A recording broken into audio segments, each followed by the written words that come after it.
56ാമത് സംസ്ഥാന സ്കൂൾ കലോത്സവത്തിന് അനന്തപുരിയിൽ നാളെ തിരശ്ശീല ഉയരും. സംസ്ഥാന സ്കൂൾ കലോത്സവത്തിലെ വിജയികളെ തീരുമാനിക്കുന്നത് ആര്? ഈ ചോദ്യം ഇന്ന് പ്രധാനമായും പീപ്പിൾ ടിവിയിലൂടെ സൗമ്യ ഉന്നയിക്കുമ്പോൾ ഇതിന്റെ ഡീൽ ഉറപ്പിക്കുന്ന ശബ്ദരേഖയും പീപ്പിൾ ടിവി പുറത്തുവിടുകയുണ്ടായി. രഹസ്യമായി വയ്ക്കേണ്ട ജഡ്ജിമാരുടെ പേരുകൾ ഏജന്റുമാരുടെ പക്കൽ എത്തുന്നു. ആരോപണം ഉന്നയിക്കുന്ന സൗമ്യ തന്നെ നമ്മോടൊപ്പം ചേരുമ്പോൾ സൗമ്യയെ കൂടാതെ ടി പാർവതി, സജിൻ ബാബു, മുഹമ്മദ് റാഫി, KC ഹരീഷൻ എന്നിവരും ഇതേ വിഷയത്തിൽ. ആദ്യം സൗമ്യയിലേക്ക്.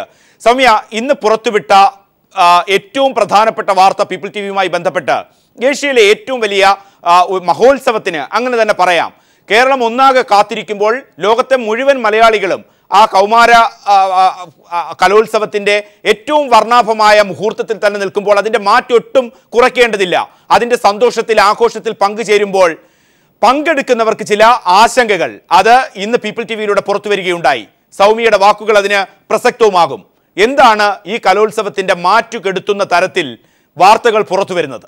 ആദ്യമായിട്ട് എനിക്ക് പറയാനുള്ളത്, ഇത് നമ്മൾ ആരോപിക്കുമ്പോൾ ഒരു പറ്റം രക്ഷിതാക്കൾ ഇത് ആരോപിക്കുമ്പോൾ സമ്മാനം ലഭിക്കാത്ത രക്ഷിതാക്കളുടെ രോഷപ്രകടനമായി സർക്കാരോ അല്ലെങ്കിൽ മറ്റ് സംഘടനകളോ വാർത്താ മാധ്യമങ്ങളോ പോലീസോ ഇതിനെ കാണരുത്. ഇത് നടന്നുകൊണ്ടിരിക്കുന്ന ഒരു അഴിമതി വെളിച്ചത്ത് കൊണ്ടുവരാനാണ് നമ്മൾ ശ്രമിക്കുന്നത്.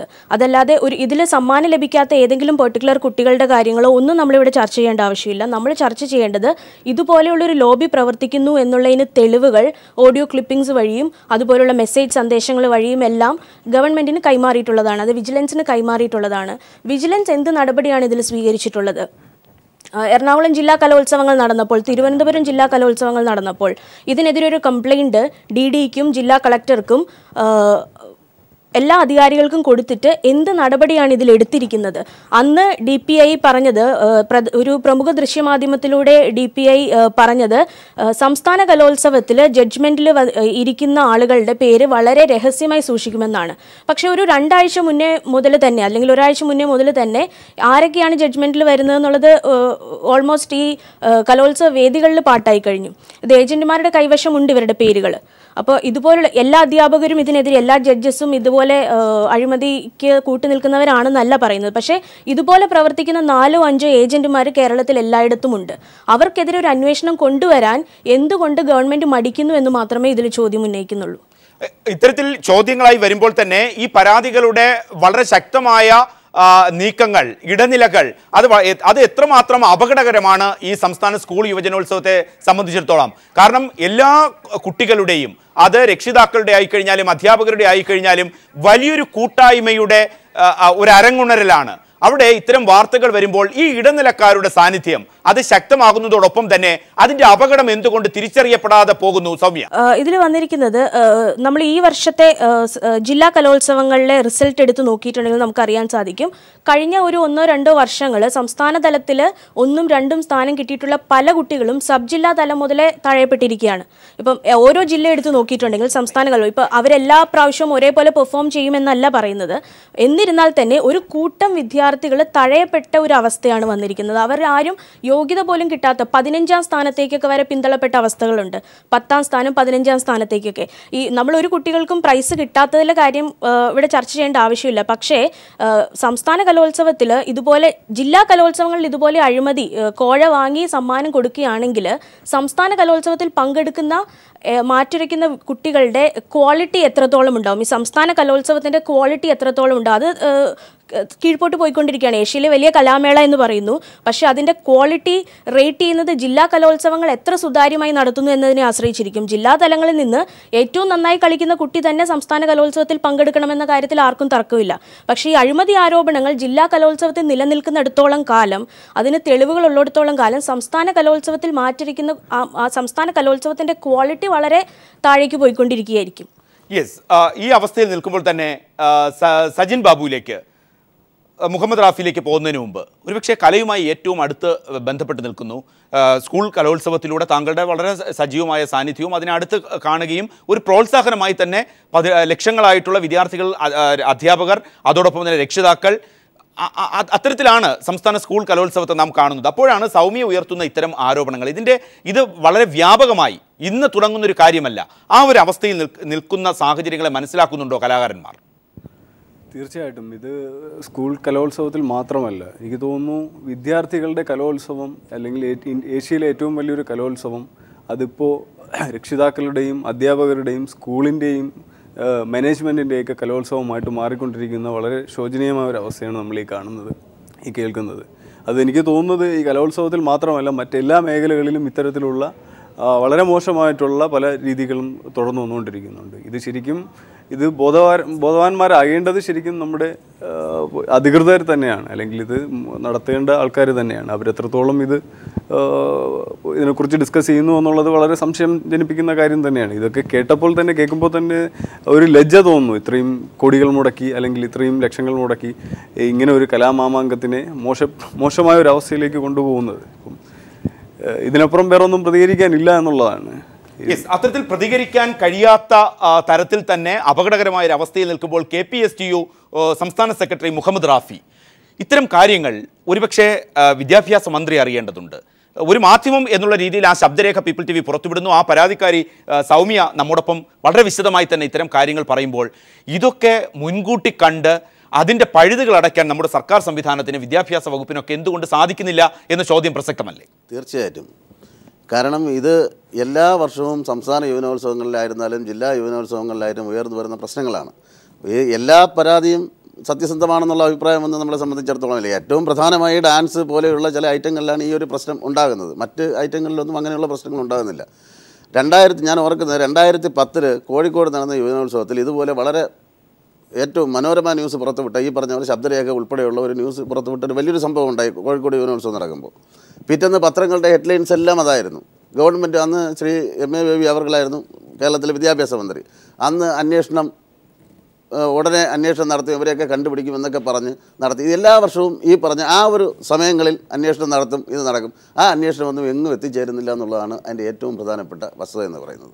അപ്പോൾ ഞാനത് ഒരു ആരോപണമായിട്ട് ഉന്നയിക്കുകയില്ല. പക്ഷേ അതിനകത്ത് ഈ പറഞ്ഞ നമ്മുടെ ഇതിൻ്റെ സംഘാടകർ എന്നുള്ളതല്ല, മറ്റ് പലർക്കും അതിനകത്ത് എന്തൊക്കെയോ താല്പര്യങ്ങൾ ഉള്ളതുകൊണ്ടായിരിക്കണം പിന്നീട് അന്വേഷണമൊന്നും എങ്ങും എത്താതെ അത് പിന്നെ നമ്മൾ അടുത്ത യുവനോത്സവം വരുമ്പോഴാണ് പിന്നും ഈ പ്രശ്നം ഉയർന്നു വരുന്നത്. അപ്പോഴാണ് പിന്നും തർക്കം ഉണ്ടാകുന്നത്. മറ്റൊരു വസ്തുത എന്ന് പറയുന്നത് സമ്മാനം കിട്ടുന്നത് ഒരാൾക്കായിരിക്കും, കിട്ടാത്തവരാണ് കൂടുതൽ. അതുകൊണ്ട് അവരുടെ ശബ്ദം പൊതുവെ ഉയർന്നു നിൽക്കും. പക്ഷേ എങ്കിലും ഈ പറഞ്ഞ അന്വേഷണങ്ങളൊന്നും ഇതുവരെ പൂർത്തിയാക്കാനോ അതിൻ്റെ കുറ്റവാളികളെ കണ്ടുപിടിക്കാനോ അല്ലെങ്കിൽ അവരെ ഇതിൻ്റെ നിയമത്തിന് മുന്നിൽ എത്തിക്കാനോ നമ്മുടെ സംവിധാനം ഇതുവരെ തയ്യാറായിട്ടില്ല എന്നുള്ളതാണ് വസ്തുത. പോരായ്മകളുണ്ടോ? ഈ തയ്യാറാകുന്നില്ല എന്ന് പറയുന്നതിനപ്പുറം എല്ലാവരും വളരെ ആർജവത്തോടെ പ്രസ്താവനകൾ നടത്തുന്നു.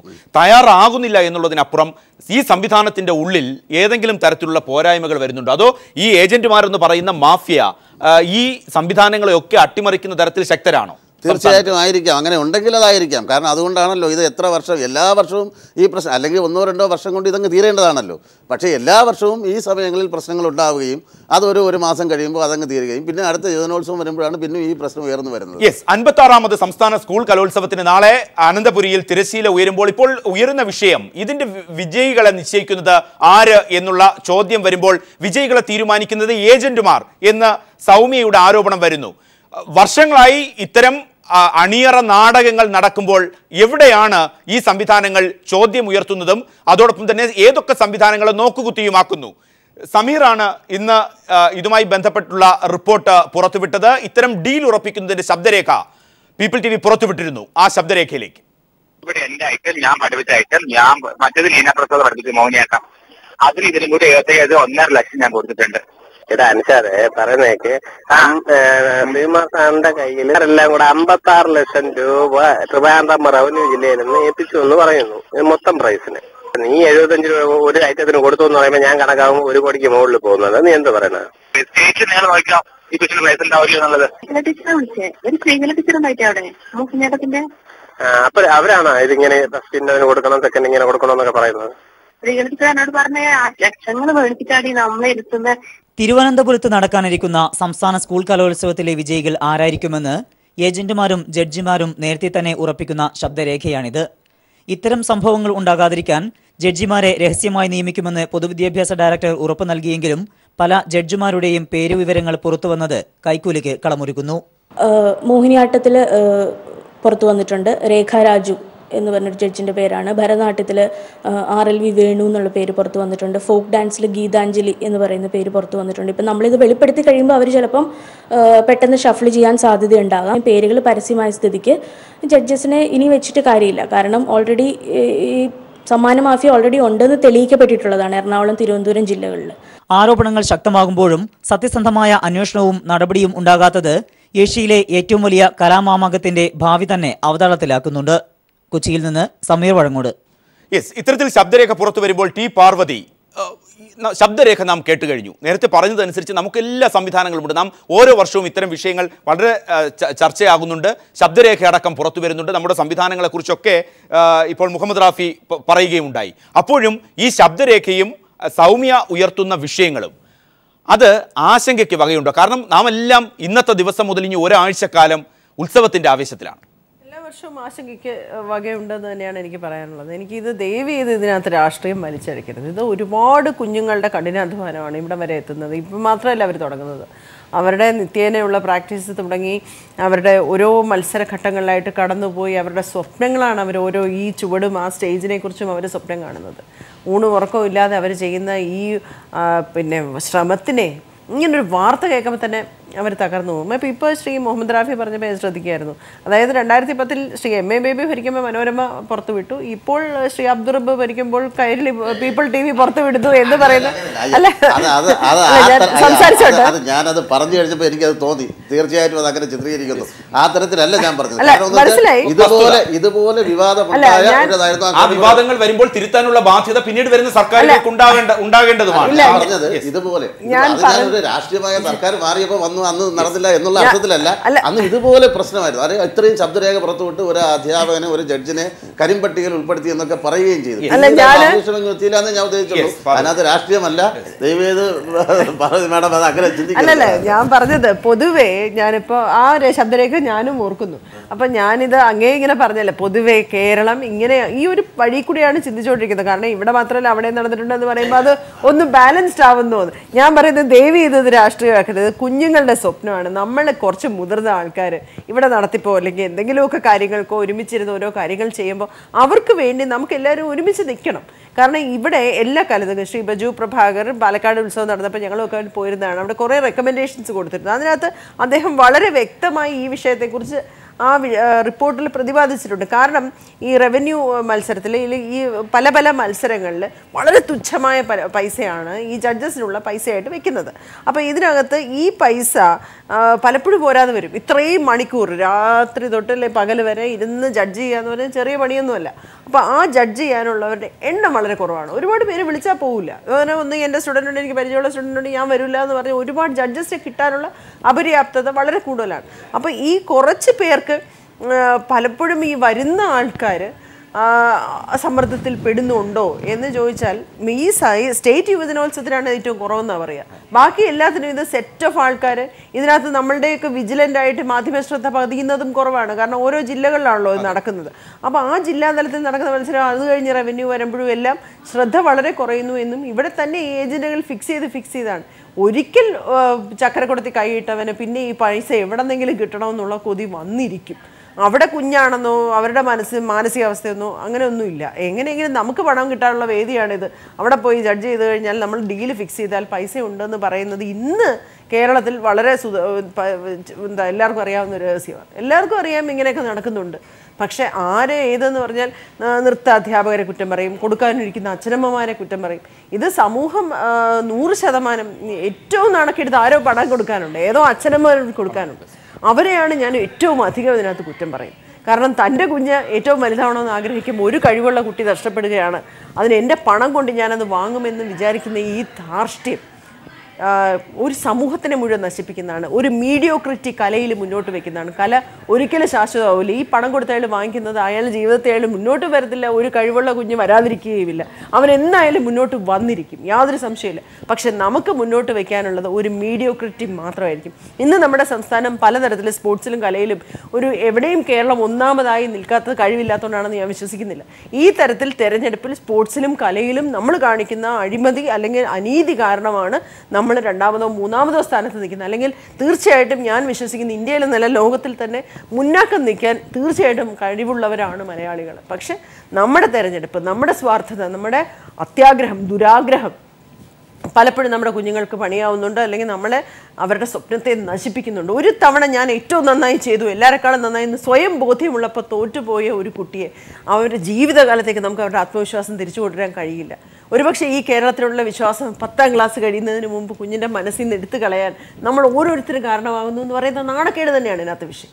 Yes, K C Harikrishnan, KSTA general secretary. Shri Harikrishnan, ഇപ്പോൾ ടി പാർവതി ഉയർത്തുന്ന വിഷയം അതാണ്.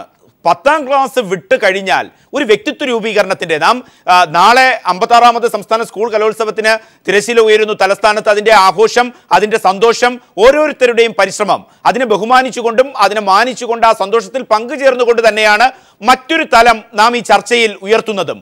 വ്യക്തിത്വം രൂപപ്പെടേണ്ട ഒരു ഘട്ടത്തിൽ പാഠ്യേതര വിഷയങ്ങളിൽ അവൻ നേടുന്ന അല്ലെങ്കിൽ അവൾ നേടുന്ന ആ ആത്മവിശ്വാസത്തിൻ്റെ ചില തലങ്ങളാണ് ഈ സ്കൂൾ യുവജനോത്സവം അടക്കം പറയുന്നത്.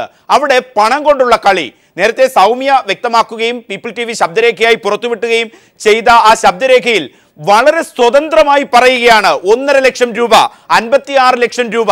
സംസ്ഥാന സ്കൂൾ കലോത്സവത്തിൽ ലക്ഷങ്ങളുടെ കണക്ക് ഏജന്റുമാരും ജഡ്ജിമാരും തമ്മിൽ കൂട്ടുകച്ചവടത്തിൻ്റെതായ ചില വ്യവഹാരങ്ങളിൽ ഏർപ്പെടുന്ന ശബ്ദരേഖ പുറത്തു വരുമ്പോൾ രാഷ്ട്രീയം ഇതിൽ നാം കൂട്ടിക്കുഴയ്ക്കേണ്ടതില്ല. അതിനപ്പുറത്തേക്ക് പാർവതി ചൂണ്ടിക്കാണിക്കുന്ന വ്യക്തികളുടെ വ്യക്തിത്വ വികാസത്തിനാണ് ഇത്തരം മാമാങ്കങ്ങളെങ്കിൽ ഏതു തരത്തിലാണ് നാം ഉപയോഗിക്കേണ്ടത്? ഹരീഷ്ണൻ, നമ്മുടെ കേരളത്തിലെ നമ്മുടെ വിദ്യാർത്ഥികളുടെ ഏറ്റവും പ്രധാനമായ സർഗവാസനകളെ പരിപോഷിപ്പിക്കുന്നതിന് വേണ്ടി ലക്ഷ്യമിട്ടുകൊണ്ട് തുടങ്ങിയിട്ടുള്ള ഇത്തരം പ്രവർത്തനങ്ങൾ എല്ലാം തന്നെ പണത്തിന് കീഴ്പ്പെടുകയാണ്.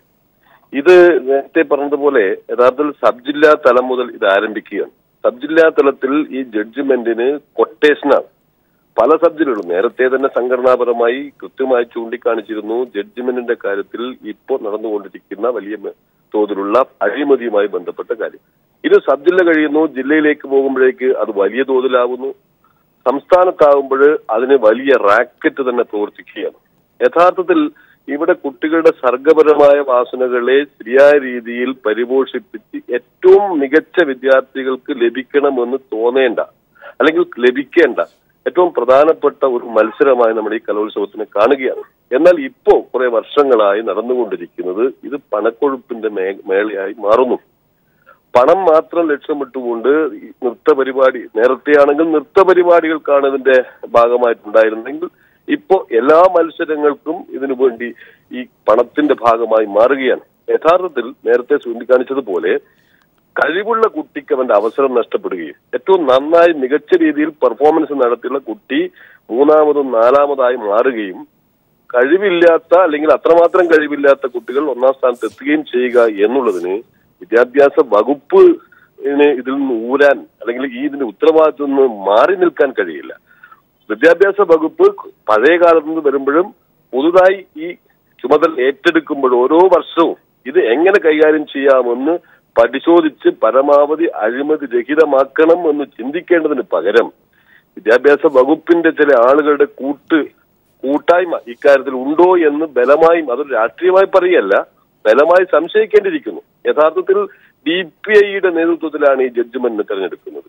അതിൽ സുതാര്യത ഉണ്ടാവണം എന്നും അതിൽ ഒരു വിധത്തിൽ അഴിമതി ഉണ്ടാവാൻ പാടില്ല എന്നും നിഷ്കർഷയുണ്ടായി ആ വകുപ്പിന്റെ നേതൃത്വത്തിൽ കൃത്യതയോടുകൂടി കൈകാര്യം ചെയ്ത് ഒരു പരിധി വരെ ഇക്കാര്യങ്ങൾ കുറക്കാമായിരുന്നു. അതുകൊണ്ട് രാഷ്ട്രീയമില്ല എന്ന് നമ്മൾ പറയുമ്പോഴും വകുപ്പിനും ഇതിന്റെ ഉത്തരവാദപ്പെട്ട ആളുകൾക്കും ഇത്തരത്തിൽ നിന്ന് ഒഴിഞ്ഞു മാറുവാൻ കഴിയില്ല എന്നുള്ളത് നാം കൃത്യമായി ഓർമ്മിക്കണം.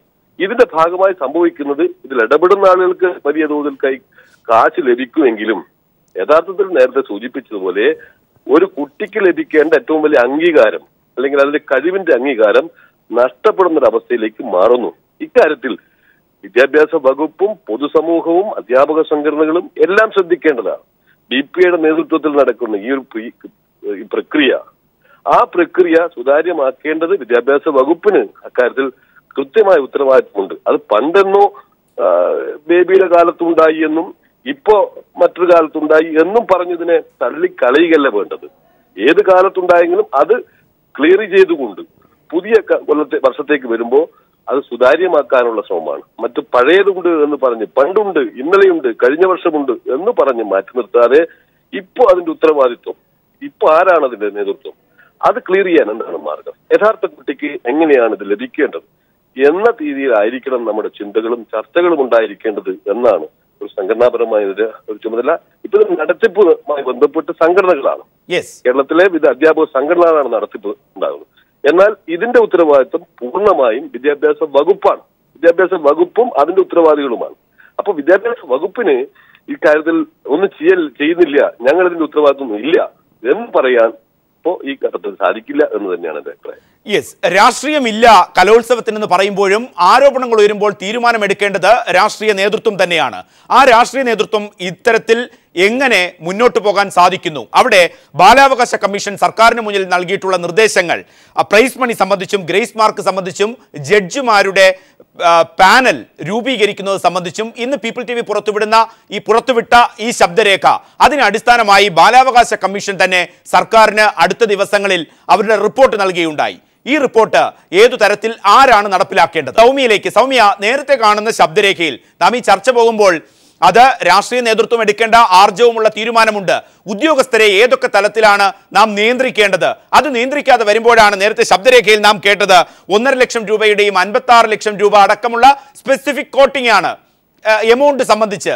ഇങ്ങനെ ലക്ഷങ്ങളുടെ ചൂതാട്ട കേന്ദ്രമായി കലോത്സവം നടത്തേണ്ടി വരുന്ന സംവിധാനം കേരളത്തിൽ നിലനിൽക്കുമ്പോൾ എവിടെയൊക്കെയാണ് സൗമ്യ മനസ്സിലാക്കുന്നത് ഈ ഉള്ളുകളികൾ നിലനിൽക്കുന്നതായി? ഒന്നാമതായിട്ട് ഞാൻ മനസ്സിലാക്കുന്നത്, എല്ലാ വർഷവും ആരോപണം ഉന്നയിക്കുന്നു, എല്ലാ വർഷവും ഇതേപോലെ സംസ്ഥാന കലോത്സവം ആകുമ്പോൾ ആരോപണങ്ങൾ ഉണ്ട് എന്ന് പറയപ്പെടുന്നു. പക്ഷേ ആ സംസ്ഥാന കലോത്സവം കഴിയുമ്പോഴേക്കും ആരോപണങ്ങൾ കെട്ടടങ്ങാറാണ് പതിവ്. പക്ഷേ ഇത്രയും ആരോപണങ്ങൾ ഉന്നയിച്ച സ്ഥിതിക്ക് ഇത് അന്വേഷണമായിട്ട് ഏറ്റെടുക്കേണ്ട ചുമതല വിദ്യാഭ്യാസ വകുപ്പിന് തന്നെയാണ്. അതിന് വിദ്യാഭ്യാസ വകുപ്പാണ് അതിൻ്റെ ഉത്തരവാദിത്തം ഏറ്റെടുക്കേണ്ടത്. ഇപ്പോൾ 5 വർഷമായി ഈ സർക്കാർ കയറിയിട്ട് 5 വർഷമായെങ്കിൽ ഈ 5 വർഷവും പരാതികൾ ഉണ്ടായിട്ടെങ്കിൽ 5ാമത്തെ വർഷവും ഈ പരാതി ഉന്നയിക്കപ്പെടുന്നുണ്ടെങ്കിൽ തീർച്ചയായും അത് അന്വേഷണ ചുമതല ഏറ്റെടുക്കേണ്ടത് വിദ്യാഭ്യാസ വകുപ്പ് തന്നെയാണ്. അതിൽ നിന്ന് അവർക്ക് ഒഴിയാനായിട്ട് പറ്റില്ല. പക്ഷേ ഏത് തരത്തിലാണ് ഇതിൻ്റെ ലോബി പ്രവർത്തിക്കുന്നത് എന്ന് വെച്ചിട്ടുണ്ടെങ്കിൽ എനിക്ക് പൂർണ്ണമായിട്ട് അറിയില്ല. ഇത് വിദ്യാഭ്യാസ വകുപ്പ് മന്ത്രിക്കോ അല്ലെങ്കിൽ മറ്റ് രാഷ്ട്രീയ നേതൃത്വത്തിനോ അഴിമതി നടക്കുന്നുണ്ട്, ഇത്രയും തുക ഏജന്റുമാർ ഇതിൽ നിന്ന് തട്ടിച്ചെടുക്കുന്നുണ്ട് എന്നുള്ള വിവരം എത്രത്തോളം ഇവർ മനസ്സിലാക്കിയിട്ടുണ്ടെന്ന് എനിക്ക് അറിയാൻ സാധിക്കുന്നില്ല. ഞാൻ ബന്ധപ്പെട്ടിട്ടുള്ള ഒരുപാട് ഞാൻ ഈ പ്രശ്നവുമായിട്ട് ഒരുപാട് രാഷ്ട്രീയ നേതാക്കളെ കോണ്ടാക്ട് ചെയ്യുകയുണ്ടായി. അവർക്കൊന്നും ഇത് വിശ്വസനീയമായി തോന്നുന്നില്ല. കാരണം ഇത്ര ലക്ഷം രൂപയുടെ തിരിമറി ഇതിൽ നടക്കാൻ പറ്റുമെന്നുള്ള ഒരു സമ്മാനം കിട്ടാത്ത ആരൊക്കെയോ ചേർന്ന് ഉന്നയിക്കുന്ന കുറച്ച് ആരോപണങ്ങൾ എന്ന് മാത്രമേ ഇതിൽ അവർ അത് കൺസിഡർ ചെയ്യുന്നുള്ളൂ. പക്ഷേ ഇത്രയും ഓഡിയോ ക്ലിപ്പിംഗ്സും ഇവരുടെ സോഴ്സ് ഓഫ് ഇൻകം, ഈ ഓഡിയോ ക്ലിപ്പിംഗ്സ് അല്ലെങ്കിൽ ഈ മൊബൈൽ നമ്പറുകൾ കേന്ദ്രീകരിച്ചിട്ടുണ്ടെങ്കിൽ ഈ ഏജന്റുമാർ ആരാണെന്നുള്ളത് മനസ്സിലാക്കാം. ഇവരുടെ സോഴ്സ് ഓഫ് ഇൻകം കണ്ടുപിടിക്കാനായിട്ട് ഗവൺമെന്റിന് ഒരു തീരുമാനം എടുക്കാമല്ലോ. ഇവരുടെ കോൾ ഡീറ്റെയിൽസ് പരിശോധിച്ചിട്ടുണ്ടെങ്കിൽ ഇതൊക്കെ വളരെ നിസ്സാരമായിട്ട് ഗവൺമെന്റിന് പരിശോധിച്ച് കണ്ടുപിടിക്കാവുന്ന കാര്യങ്ങളാണ്. പക്ഷെ എന്തുകൊണ്ട് അവരിത് പരിശോധിക്കാൻ മടിക്കുന്നു എന്നുള്ളതാണ് എന്നെ അത്ഭുതപ്പെടുത്തുന്നത്. ഇപ്പോൾ എറണാകുളം ജില്ലാ കലോത്സവത്തിൽ ഉന്നയിക്കപ്പെട്ടിട്ടുള്ള ആരോപണങ്ങൾ കഴിഞ്ഞിട്ട് ഇത്ര ദിവസങ്ങളായി. വിജിലൻസിന് കംപ്ലൈന്റ് പോയിട്ടുണ്ട്, എറണാകുളം ജില്ലാ കളക്ടർക്ക് കംപ്ലൈന്റ് പോയിട്ടുണ്ട്, എറണാകുളം ജില്ലാ DDക്ക് കംപ്ലൈന്റ് പോയിട്ടുണ്ട്. പക്ഷേ ഇതുവരെ ഒരു അന്വേഷണവും ഇതിൻ്റെ ഫോളോ അപ്പ് എന്താണെന്നോ അല്ലെങ്കിൽ ഈ അന്വേഷണം ഈ തലത്തിലെത്തിയെന്നോ അങ്ങനെ ഒരു സംഭവം നടന്നിട്ടേ ഇല്ലെന്നാണ് അവർ പറയുന്നത്. അപ്പോൾ ഇത് അന്വേഷിക്കാൻ ഉത്തരവാദിത്തപ്പെട്ടവരെ എന്തുകൊണ്ട് അത് ചെയ്യുന്നില്ല എന്നുള്ള ചോദ്യമാണ് ആദ്യമായിട്ട് നിലനിൽക്കുന്നത്. രണ്ടാമത് ഇതിൽ സർവീസ് സംഘടനകൾ, അധ്യാപക സർവീസ് സംഘടനകൾ പാനൽ ഏൽപ്പിക്കുന്ന ചില ഏജന്റുമാരായിട്ട് പ്രവർത്തിക്കുന്ന ആളുകൾക്ക് ഏൽപ്പിച്ചു കൊടുക്കുന്നതിൽ, അത് സർവീസ് സംഘടനകളാണോ ഏൽപ്പിക്കുന്നതിനെ കുറിച്ച് എനിക്ക് വ്യക്തമായിട്ട് അറിയില്ല. ഇപ്പോൾ DPI ആണ് നേരിട്ട് ഏൽപ്പിക്കുന്നതെങ്കിൽ പോലും DPI നേരിട്ട് ഏൽപ്പിക്കുന്ന ഇത് എങ്ങനെ ഈ ഏജന്റുമാരുടെ പക്കലെത്തുന്നു, അവർക്ക് എങ്ങനെ ഇത്ര കോൺഫിഡൻസോടുകൂടി ഈ സമ്മാനം നിങ്ങൾക്ക് തീർച്ചയായിട്ടും കിട്ടും എത്ര കോൺഫിഡൻസോടുകൂടി പറയാൻ സാധിക്കുന്നത് എങ്ങനെയാണെന്നാണ് മനസ്സിലാവാത്തത്. യെസ്, ടി പാർവതി, അങ്ങനെയാണെങ്കിൽ നിസ്സാരമായി നമുക്ക് പറഞ്ഞു കളയേണ്ട ഒരു സംഭവമല്ല ഇത്. ഈ വർഷം നടന്നു, നാം ചർച്ച നടത്തി, ഫയൽ ക്ലോസ് ചെയ്തു, അത്തരത്തിൽ പറയേണ്ട നിസ്സാര കാര്യമല്ല. സൗമ്യ ഉന്നയിക്കുന്ന ആരോപണം അനുസരിച്ച് അതിൻ്റെ വ്യാപ്തി എന്ന് പറഞ്ഞാൽ വലുതാണ്, അതിൻ്റെ അപകടം എന്ന് പറഞ്ഞാൽ അതിലും വലുതാണ്. ഏറ്റവും സങ്കടകരമായ കാര്യം എന്ന് പറയുന്നത്, ഇപ്പോൾ സൗമ്യ പറഞ്ഞു പലരും ഇത് അറിയില്ല എന്ന് പറയുന്നു. എല്ലാവർക്കും അറിയാം, എല്ലാവർക്കും അറിയാം. എന്നുള്ളതാണ് ഇതിനകത്തെ പരമമായ സത്യം. നമ്മളിപ്പോൾ അടുത്തോട്ട് ചെല്ലുമ്പോൾ എല്ലാവരും പറയുന്ന ഒരു കാര്യമാണ്, കഴിഞ്ഞ പാലക്കാട് യുവജനോത്സവത്തിൻ്റെ സമയത്തും അതിന് മുമ്പുള്ള യുവജനോത്സവ സമയത്തും എല്ലാം തന്നെ ഇത് തന്നെയായിരുന്നു നേരായി ചിന്തിക്കുന്ന DPIമാരുടെ യഥാർത്ഥ പ്രശ്നം. അവരെല്ലാവരും തന്നെ ഇതാണ് പറയുന്നത്, ഇതൊന്നും ഒഴിവാക്കാനായിട്ട് ഈ മാഫിയകളുടെ കയ്യിൽ നിന്ന് ഓരോന്നും നേരിട്ട് നിന്ന് നോക്കുക എന്ന് പറയുന്നത് അവർക്ക് യഥാർത്ഥത്തിൽ അവരുടെ ചലഞ്ച് തന്നെയാണ്. നിങ്ങൾ ഹനീഫ് സാറിനെയോ അല്ലെങ്കിൽ ബിജു പ്രഭാകർ സാറിനെയോ ആരെ വേണമെങ്കിലും കോൺടാക്ട് ചെയ്ത് നോക്കുക. ഇത് ഇവർക്ക് എല്ലാവർക്കും അറിയാം. കാരണം ഇതിനകത്തെ ഏജന്റുകളായി പ്രവർത്തിക്കുന്ന വിദ്യാഭ്യാസ തലത്തിലെ ഉദ്യോഗസ്ഥന്മാരെ കുറിച്ച് പോലും അവർക്കറിയാം. പക്ഷേ ഇത് പലപ്പോഴും പല സംഘടനകളുടെ നേതാക്കന്മാരാണ്, ആർക്കും ഒന്നും തൊടാൻ പറ്റത്തില്ല. അങ്ങനത്തെ ഒരുപാട് കാര്യങ്ങൾ ഇതിനകത്തുണ്ട്. പക്ഷേ ഇതിനകത്ത് ഏറ്റവും ഇതിനകത്തെന്ന് വെച്ചാൽ എനിക്കൊന്ന് കോടതിയൊക്കെ ആയിരിക്കും ഇതിനകത്ത് വല്ല സോമോട്ടോ വല്ല അന്വേഷണത്തിന് ഇതെടുക്കുക എന്ന് പറയുന്നത്. അല്ലാതെ ബാക്കി ഉദ്യോഗസ്ഥന്മാരെ സംഘടന ഇതൊക്കെ നമ്മുടെ തലവേദന എന്തിനാ ഇത് വെറുതെ ഇതിപ്പോൾ അങ്ങ് പോകും. കുട്ടികൾക്ക് ഇപ്പോൾ സമ്മാനം കിട്ടിയാലെന്തോ ഇല്ലെന്തോ സാരമില്ല, ഇതൊക്കെ പോട്ടെ, ഇതൊക്കെ നടക്കുന്നതാ. 5 വർഷവും ഇത്തരം കാര്യങ്ങൾ തുടർന്ന് 5 വർഷമല്ലെന്നേ അങ്ങനെ പറയാം. മുമ്പ് തിരുത്തൽ പ്രക്രിയ നടക്കുമ്പോൾ കഴിഞ്ഞ 5 വർഷവും ഈ പരാതികൾ ആവർത്തിക്കുന്നു. കൃത്യമായാണ് സൗമ്യ ഉന്നയിക്കുന്നത് ഫോൺ കോൾസ്, അതോടൊപ്പം തന്നെ അവരുടെ മൊബൈൽ കാര്യങ്ങൾ. ഇതിനോടൊന്നും നമുക്ക് പോകാൻ സാധിക്കുന്നില്ല. ഇതിനെ അന്വേഷിക്കാൻ ആർക്കെങ്കിലും ഒരു എല്ലാ അഴിമതിക്കും ഒരാളുടെ ഒരു മനക്കരുത്തുണ്ടെങ്കിൽ, അല്ലെങ്കിൽ ഒരു ഒരു ദൃഢമായ തീരുമാനം, ഒരു നിശ്ചയദാർഢ്യത്തോടെ ഉള്ള ഒരു നേതൃത്വം ഉണ്ടെങ്കിൽ ഇതൊന്നും നടക്കത്തില്ല. അപ്പം ഇതങ്ങനെയൊന്നും ഇല്ല. കാരണം ഈ ആരെയാണോ അന്വേഷിക്കേണ്ടത് അവരുടെ പേരിലോട്ടൊന്നും വരില്ലെന്ന് പ്രാർത്ഥിച്ചുകൊണ്ട് അവരിയ്ക്കുന്നത്. അപ്പോൾ അതുകൊണ്ട് ഇത് എന്തിനാണ് വെറുതെ നമ്മൾ ഈ ആവശ്യമില്ലാത്ത കാര്യങ്ങൾ വിടുന്നതെന്ന് പറഞ്ഞ് ഒരു അന്വേഷണം വരത്തില്ലെന്ന് ഇവർക്ക് ബോധ്യമാണ്. ഞാൻ പറയുന്നത് കോടതിയെ കാണാൻ ഇതിനകത്ത് ഇടപെട്ടാൽ മാത്രമേ വല്ലതും നടക്കുള്ളൂ എന്നാണ് എൻ്റെ ഒരു വിശ്വാസം. കാരണം ഇത് മുതിർന്നവർ നടത്തുന്ന കയ്യാങ്കളിയും കൈയിട്ട് വരലും അഴിമതി ആരോപണമല്ല, ഇത് കുഞ്ഞുങ്ങളുടെ സ്വപ്നങ്ങളാണ്, അവരുടെ ശ്രമമാണ്. അവരെ നിസ്സാരമാക്കി അവരുടെ ശ്രമത്തിനെ അവർക്ക് ജീവിക്കേണ്ട മണ്ണാണിത്. നമ്മൾ എല്ലാ കാര്യത്തിനും കുഞ്ഞുങ്ങളെ നന്നാക്കാൻ ഇറങ്ങുമല്ലോ.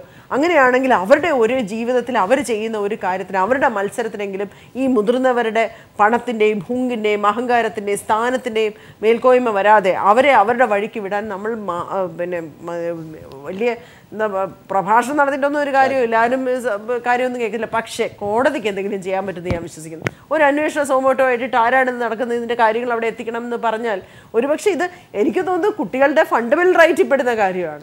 അവർ ചെയ്യുന്ന കാര്യത്തിന് എന്താണ് ഇവരുടെയൊക്കെ ആരാണ് ഇത് ചെയ്യുന്നത് എന്ന് അന്വേഷിക്കാൻ കോടതിക്ക് സാധിക്കുമോ എന്ന് പോലും അന്വേഷിക്കണം. കാരണം വേറെ ആരെയും വിശ്വസിക്കാൻ ഈയിടെയായിട്ട് തോന്നുന്നില്ല. ആ ഒരു സംശയം വരുമ്പോൾ തന്നെ സജിൻ ബാബുവിലേക്ക് വരാം. അതിന് ചില രാഷ്ട്രീയ മാനങ്ങൾ വരുന്നതുകൊണ്ടാണ്. മുഹമ്മദ് റാഫി, കാര്യങ്ങൾ ഇപ്പോൾ സൗമ്യ പറയുന്നതനുസരിച്ചാലും ടി പാർവതി ചൂണ്ടിക്കാണിക്കുന്നതനുസരിച്ചാലും താങ്കളെപ്പോലെയുള്ള, ഞാൻ അങ്ങനെ തന്നെ സ്പെസിഫൈ ആണ്, ഒരു ചർച്ചയാകുമ്പോൾ തീർച്ചയായിട്ടും അതൊരു സംവാദത്തിൻ്റെ തലത്തിൽ വരുമ്പോൾ അതിന് ചില അർത്ഥങ്ങളെങ്കിലും അവസാനം നമുക്ക് രൂപപ്പെടുത്തേണ്ടതുണ്ട്. താങ്കൾ അടക്കമുള്ളവർക്ക് ഒഴിഞ്ഞു മാറാൻ സാധിക്കില്ല ഇത്തരം ആരോപണങ്ങളിൽ നിന്ന്. തീർച്ചയായിട്ടും. കാരണം എന്ന് പറഞ്ഞാൽ ഇതിൻ്റെ യുവജനോത്സവങ്ങൾ സബ് ജില്ല മുതൽ സംസ്ഥാനം വരെ നടത്തുന്നത് അധ്യാപക സംഘടനകൾ തന്നെയാണ്. അവരാണ് ഇതിൻ്റെ പ്രധാനപ്പെട്ട എല്ലാ കമ്മിറ്റികൾ പ്രധാനപ്പെട്ടതെന്നല്ല എല്ലാ കമ്മിറ്റികളും കൈകാര്യം ചെയ്യുന്നത് അധ്യാപക സംഘടനകൾ തന്നെയാണ്. അപ്പോൾ ആ നിലയ്ക്ക് വരുമ്പോൾ ഇതിന് വ്യക്തമായ മാനുവലുണ്ട്. ഇപ്പോൾ സംസ്ഥാന തലത്തിൽ ഇതിൻ്റെ ജഡ്ജസിനെ തീരുമാനിക്കുന്നത് DPI ആണ്. സംസ്ഥാന തലത്തിൽ DPI നേരിട്ട് തന്നെയാണ് ചെയ്യുന്നത്. അവിടെ പ്രോഗ്രാം കമ്മിറ്റിക്ക് അതിനകത്ത് മറ്റ് കാര്യങ്ങളൊന്നുമില്ല. പക്ഷേ സബ് ജില്ലയും ജില്ലയിലുമൊക്കെ അതിലെ വിധികർത്താക്കളെ തീരുമാനിക്കുന്നത് സംഘടന, ആ കമ്മിറ്റിയാണ് തീരുമാനിക്കുന്നത്. ഇതിൻ്റെ മാനുവലിൽ അത് സബ് ജില്ലാ തലത്തിൽ AIO തീരുമാനിക്കണമെന്നും ജില്ലാതലത്തിൽ DD തീരുമാനിക്കണമെന്നും ഒക്കെയാണ് പറയുന്നത്. പക്ഷേ അതല്ല നടക്കുന്നത്. അത് നടന്നിരുന്നു എങ്കിൽ ചിലപ്പോൾ ഒരു പക്ഷേ കുറേ വ്യത്യാസം എന്ന് പറഞ്ഞാൽ അത് ഈ പറഞ്ഞ അധ്യാപക സംഘടനകൾ നിയമിക്കുന്നതുകൊണ്ട് ഇത് കുഴപ്പമുണ്ടെന്നുള്ളതല്ല. സ്വാഭാവികമായിട്ട് ഈ ഡാൻസ് അധ്യാപകരെ സംബന്ധിച്ചിടത്തോളം അവരൊക്കെ സംസ്ഥാന തലത്തിലൊരു വലിയ ലിങ്കുണ്ട്. ഇപ്പോൾ തിരുവനന്തപുരം ജില്ലയിൽ നടക്കുകയാണ്. ഞാൻ കോട്ടയത്ത് നിന്നുള്ള ഒരു ജഡ്ജിനെ ഞാൻ ക്ഷണിച്ചു, അല്ലെങ്കിൽ അതിനുവേണ്ടി വിധികർത്താവായിട്ട് ഞാൻ തീരുമാനിച്ചു. അവർ വിവരം കൊടുത്തു കഴിഞ്ഞാൽ, കാര്യം ഇതൊന്നും പെട്ടെന്ന് തീരുമാനിക്കാൻ പറ്റുന്ന, ഒരു മാസം മുമ്പൊക്കെ നമ്മൾ അവരുടെ ഡേറ്റ് അനുസരിച്ചൊക്കെ തീരുമാനിക്കുന്ന, അവർ ഇവിടെയുമായി ബന്ധപ്പെടും. അവർ തങ്ങളിലൊരു ലിങ്കൊക്കെ ഉണ്ട്, അവർക്കറിയാം ഞാനാണ് അവിടെ വരുന്നത്. അപ്പോൾ ഇതിനകത്ത് നേരത്തെ മാഡം പറഞ്ഞതുപോലെ ഇത് രക്ഷിതാക്കൾ മാത്രമല്ല ഈ പണം ചിലവാക്കാൻ തയ്യാറാകുന്നത്, നൃത്താധ്യാപകർ. അവരെ സംബന്ധിച്ചിടത്തോളം പ്രസ്റ്റീജ് എന്ന് മാത്രമല്ല, അവരുടെ കുട്ടിക്ക് ഇപ്പോൾ ഈ പറഞ്ഞ ക്ലാസിക്കൽ ഡാൻസിൽ ഈ പറയുന്ന ഒരു അധ്യാപകൻ്റെ കുട്ടിക്ക് ഫസ്റ്റ് കിട്ടിക്കഴിഞ്ഞാൽ പിറ്റേ ദിവസം മുതൽ അവിടെ വരുന്ന പുതിയ കുട്ടികൾ, അതായത് ഒരു പാക്കേജ് പഠിപ്പിക്കുന്നതോടൊപ്പം തന്നെ പ്രൈസും വാങ്ങിക്കൊടുക്കാം, പഠിപ്പിക്കുന്ന ഫീസിനൊപ്പം ഈ കോഴപ്പണവും കൂടെ ചേർത്തുള്ള ഒരു വലിയൊരു ഇവിടെ നിന്ന് മോളിൽ പോവാണ്. കാര്യം എന്ന് പറഞ്ഞാൽ ആ കുട്ടി അപ്പോൾ ആ അധ്യാപകന്റെ കീഴിൽ പഠിച്ചാൽ യുവജനോത്സവത്തിൽ 1ാം സമ്മാനം ഉറപ്പാണ്. അത് ഒരു പക്ഷേ കുട്ടി കളിച്ചില്ലെങ്കിൽ പോലും 1ാം സമ്മാനം വാങ്ങിത്തരും. ആ തരത്തിലുള്ള ഒരു ചിന്താഗതിയൊക്കെ നടക്കുന്നുണ്ട് അതിനകത്ത്. ഇതിനകത്തൊരു കാര്യം പറയുമ്പോൾ തന്നെ മുഴുവൻ അധ്യാപകരെയും പറയരുത്. ഈ അധ്യാപകർ അഹോരാത്രം പണിയെടുത്തിട്ടാണ് ഈ ഇത്രയെങ്കിലും നന്നായി നടക്കുന്നത്. അവിടെ ഓരോ കാര്യങ്ങൾ എന്തൊക്കെ സംഭവിക്കാം അതൊന്നും നടക്കാതെ. പക്ഷെ ചില ഇതിനകത്ത് കടന്നുകൊണ്ടുന്ന ചില വിത്തുകൾ എല്ലാവർക്കും അറിയാമെന്നുള്ളതാണ് എൻ്റെ പോയിന്റ്. ഇവരെ എല്ലാവർക്കും അറിയാം, പക്ഷെ അവരൊന്നും ചെയ്യും. മാത്രമല്ല ഞാൻ ഓർമ്മിക്കുന്നു, കഴിഞ്ഞതിന് മുന്നിൽ വന്ന യുവജനോത്സവത്തിൽ അത് വളരെ വിശദമായ അന്വേഷണം നടത്തി അവിടെ എറണാകുളത്തുള്ള ഒരു റിയൽ എസ്റ്റേറ്റ് ഏജന്റ് വരെ ഇതിനകത്തുണ്ട് എന്ന് പറഞ്ഞ് വളരെ വ്യക്തമായി കുറേ പേരുടെ പേര് വിവരങ്ങൾ വരെ പത്രങ്ങളിലുണ്ടായിരുന്നു. പത്രങ്ങളിൽ അന്വേഷണം നടത്തി കുറേ പേരെ പേര് വിവരങ്ങൾ. പക്ഷേ അതിൻ്റെ അന്വേഷണവും ഈ പറഞ്ഞ പോലെ ഈ ജനുവരിയിൽ സംസ്ഥാന യുവജനോത്സവം നടന്നു, ഒരാഴ്ച അത് കഴിഞ്ഞ് ഒരാഴ്ചയും അതിനെക്കുറിച്ച് വാർത്തകളുണ്ടായിരുന്നു. പിന്നെ ആ വാർത്ത അതോടെ ഈ ഫോളോ അപ്പ് വർക്ക് നടന്നു കഴിഞ്ഞാൽ ചിലപ്പം ഇത് അന്വേഷണം നടത്തുന്ന ആളിനടുത്തേക്ക് ഇപ്പൊ എനിക്ക് തോന്നുന്നു താങ്കൾക്ക് ഏറ്റവും കുറെ കാര്യങ്ങൾ അടുത്ത് പറയാൻ കഴിയുമായിട്ടാണ്. ഈ അധ്യാപക സംഘടനകളെ കുറിച്ച് ഞാൻ പറയും. ഇതിനപ്പുറത്തേക്ക് ഈ രാഷ്ട്രീയം ഈ അധ്യാപക സംഘടനകളിലൂടെ ഈ തലങ്ങളിൽ ഇടപെടാറുണ്ടോ? ഇല്ല, ഒരു കാരണവശാലും സംശയം വേണ്ട. കാരണം എന്ന് പറഞ്ഞാൽ ഇപ്പോൾ അധ്യാപക സംഘടനകളെ സംബന്ധിച്ചിടത്തോളം അവർ അധ്യാപകനാണ്. അധ്യാപകൻ അവൻ്റെ എല്ലാ കുട്ടികളെയും ഒരുപോലെ കാണാൻ കഴിയും. അതിനകത്ത് യാതൊരു സംശയം. അതിനകത്ത് ഈ കോഴ വാങ്ങി ആ കുട്ടിക്ക് അങ്ങനെ ചിന്തിക്കുന്ന ഒരു അധ്യാപകനും ഒരു അധ്യാപക സംഘടനയും ഇല്ല എന്ന് തന്നെയാണ് എൻ്റെ വിശ്വാസം. ഇത്തരം കാര്യങ്ങൾ നിൽക്കുമ്പോൾ തന്നെ കെ സി ഹരീഷ്ണൻ, നമുക്ക് മാനുവൽ ഉണ്ട്, വളരെ സുതാര്യവും ആദർശധീരരുമായിട്ടുള്ള അധ്യാപകരുണ്ട്. ടി പാർവതി ചൂണ്ടിക്കാണിക്കുന്നത് പോലെ ഈ സംവിധാനങ്ങളൊക്കെ നിലനിൽക്കുമ്പോഴും അപകടകരമായ ഒരു അവസ്ഥയിലേക്ക് ഇത്തരം വിഷയങ്ങൾ നമുക്ക് ചർച്ച ചെയ്യേണ്ടിയും വരുന്നുണ്ട്. മുഹമ്മദ് റാഫി പറയുന്നു അധ്യാപകരുടെ നിലപാട്, അവരുടെ വിദ്യാർത്ഥി സ്നേഹം. അപ്പോഴും ഈ വിദ്യാർത്ഥികളെ കുറിച്ച് പാർവതി ആശങ്കപ്പെടുന്ന സൗമ്യ ഉന്നയിക്കുന്ന പരാതിയൊക്കെ വലിയ ശബ്ദത്തിൽ തന്നെ നാം ചർച്ച ചെയ്തുകൊണ്ട് ചർച്ചയായി ഇങ്ങനെ അവശേഷിക്കുകയും ചെയ്യുന്നു. മാറി മാറി വരുന്ന സർക്കാരുകൾക്കപ്പുറത്തേക്ക് പോയ 5 വർഷത്തെ നാം ഇപ്പോൾ ശബ്ദരേഖയാണ് പീപ്പിൾ TV പുറത്തുവിടുന്നത്. ഒരു 5 വർഷം ഒരു സർക്കാർ വരുന്നു. അവിടെ രാഷ്ട്രീയത്തിനപ്പുറത്തേക്ക് താങ്കൾ അടക്കമുള്ള അധ്യാപക സംഘടനകൾക്ക് കൂട്ടായി ഏതു തരത്തിലുള്ള നിലപാടാണ് എടുക്കാൻ സാധിക്കുക ഹരീഷ്ണൻ? നമ്മുടെ സംഘടനകൾ നേരത്തെ റാഫി ചൂണ്ടിക്കാണിച്ചതുപോലെ വിവിധ കമ്മിറ്റികൾ ഏറ്റെടുക്കുന്നു. വളരെ ആത്മാർത്ഥമായിട്ടാണ് അധ്യാപക സംഘടനകൾ ഈ പ്രവർത്തനങ്ങൾ ആകെ ചെയ്തുകൊണ്ടിരിക്കുന്നത്. വളരെ നിസ്വാർത്ഥമായിട്ടാണ് പ്രവർത്തനങ്ങൾ ചെയ്തത്. പക്ഷേ ഇതിനകത്ത് നേരത്തെ ചൂണ്ടിക്കാണിച്ചതുപോലെ ചില ആളുകൾ നേരത്തെ തന്നെ ഇവരുടെ റാക്കറ്റുകൾ പ്രവർത്തിക്കുകയാണ്. ഒരാളെ ഏൽപ്പിച്ചാൽ അദ്ദേഹത്തിന് ബന്ധപ്പെട്ട ആളുകളെ ഇതുമായി ലിങ്ക് ചെയ്യുമ്പോൾ അവർക്ക് കാശ് കൊടുക്കാൻ ആളുണ്ടാകും. ഇത് യഥാർത്ഥത്തിൽ ജില്ലാതലത്തിൽ സബ് ജില്ലാതലത്തിലെല്ലാം തുടർന്ന് വരികയാണ്. ഇതൊന്നും ചെയ്യാൻ കഴിയില്ല എന്ന് പറഞ്ഞ് മാറി നിൽക്കാൻ പറ്റില്ല. ഇപ്പൊ തന്നെ എറണാകുളത്ത് സംഭവം നടന്നപ്പോ വിജിലൻസിന് കൊടുത്തു. ഇവരുടെ മൊബൈൽ ഇപ്പൊ എല്ലാ ആധുനിക സാങ്കേതിക വിദ്യ വളരെ വളരെ വലുതാണ്. ആരെയാണ് എപ്പോഴാണ് വിളിച്ചത് എന്ന് ആത്മാർത്ഥമായ ഒരു അന്വേഷണത്തിന്റെ ഭാഗമായി തെളിയിക്കപ്പെടും. അത് ഇല്ല എന്ന് പറയാൻ വേണ്ടി സാധിക്കില്ല. കോടതി ഇടപെടണം എന്നുള്ളതിൽ മറ്റൊരു കാര്യം. പക്ഷേ ഇപ്പോ നമ്മളിപ്പോ സൗമ്യ കണ്ടെത്തിയ കാര്യങ്ങൾ ഒരു ഫോൺ സന്ദേശം വഴിയാണ് കണ്ടെത്തുന്നത്. ഇതിനേക്കാൾ വലിയ കുറ്റങ്ങളൊക്കെ തെളിയിക്കപ്പെടാനുള്ള എല്ലാ സാഹചര്യവും ഉണ്ടാകുമ്പോൾ ഇതൊരു ഏറ്റവും പ്രധാനപ്പെട്ട വിഷയമാണ് എന്ന് കണ്ടുകൊണ്ട് എറണാകുളത്ത് സംഭവിച്ചതിന് ശേഷം സംസ്ഥാന തലത്തിൽ നടക്കുമ്പോഴെങ്കിലും ഈ കാര്യങ്ങൾ ആകെ പരിശോധിച്ച് ആരെ എപ്പോ എങ്ങനെ ഇവരെ ബന്ധപ്പെടുന്നുണ്ടോ, ഇവര് എങ്ങനെയാണ് ബന്ധപ്പെടുന്നത്, ആരെയാണ് ഇതിനു വേണ്ടി നിയോഗിക്കപ്പെട്ടുള്ളത്, ഇത്തരം ആളുകളെ കണ്ടുപിടിക്കാൻ തീർച്ചയായും കഴിയും ഇന്നത്തെ ആധുനിക സാങ്കേതിക വിദ്യ ഉപയോഗിച്ചുകൊണ്ട്. അങ്ങനെ സാങ്കേതിക ഉപയോഗിച്ചുകൊണ്ട് കണ്ടുപിടിക്കുകയും അത്തരം ജഡ്ജിമാരുടെ അല്ലെങ്കിൽ പാനലിൽ പെടുന്ന ആളുകളെ ഡീബാർ ചെയ്യുക എന്ന തലത്തിലേക്ക് ഒരു സർക്കാർ നീങ്ങണം. അങ്ങനെ നീങ്ങുക എന്നുള്ളത് കടുത്ത രീതിയിൽ ഇപ്പൊ അതിന്റെ ഭാഗമായിട്ട് നേരത്തെ പാർവതി ദേവി ചൂണ്ടിക്കാണിച്ചതുപോലെ അധ്യാപക സംഘടനയ്ക്ക് എന്തോ പ്രയാസമുണ്ട്, അധ്യാപക സംഘടന നേതാക്കന്മാർ, അതൊന്നും ഇതിനകത്ത് കാണേണ്ടതില്ല. എല്ലാവർക്കും ഏക അഭിപ്രായമാണ് കുട്ടികളുടെ കഴിവിനാണ് അംഗീകാരം നൽകേണ്ടത്.